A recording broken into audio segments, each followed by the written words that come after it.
Oh,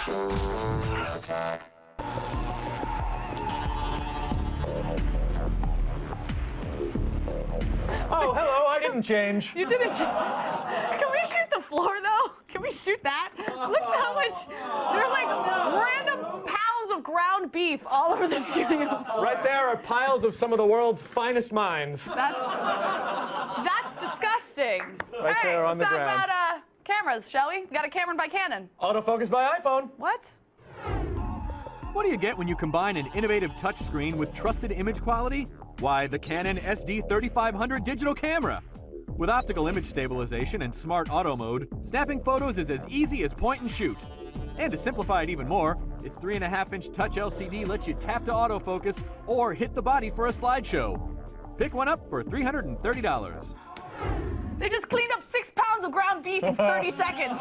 Floor meat. All right, all week long we are showing off some new point-and-shoot cameras, and this time, this one is the largest one we're going to see. It's about 4 inches across. It's just under an inch thick. It's a bit bigger than most cameras you're used to. So do you think the size is going to get in the way when you're trying to carry it around? I like the design of it. You do? It's got kind of a nice little aerodynamic curve to it. If you It can does. see that little curve right there. Very aerodynamic for when I throw it around. Exactly, when you throw it at people. But it slides in and out of your pocket really easily, which is, you know, I assume where you're going to keep a camera, so that's pretty cool. I keep mine in my purse. See, that's the difference between boys and girls. You're a girl. Oh, great. Lens error will shut down automatically. Fantastic. All right, so last time Canon tried the touchscreen, it was kind of a mess. So have they improved on it at all? Thank God they have, Allison Hayes. It's much more responsive, and it acts the way you'd expect it to, which is that it works. You tap on your subject autofocus right there.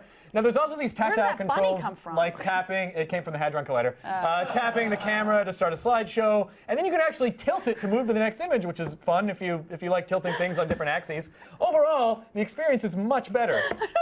I wish I could show you what the camera's doing right now, because I'm trying to autofocus on Andy, and all it will do is autofocus on his crotch. It will not find his face for some reason.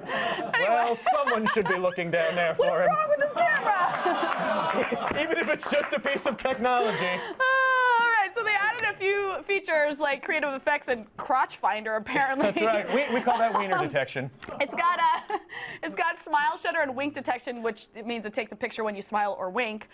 In addition to all the normal stuff, do they work as well? I don't know how many people wink when you take a picture of them. Douches do. There you go.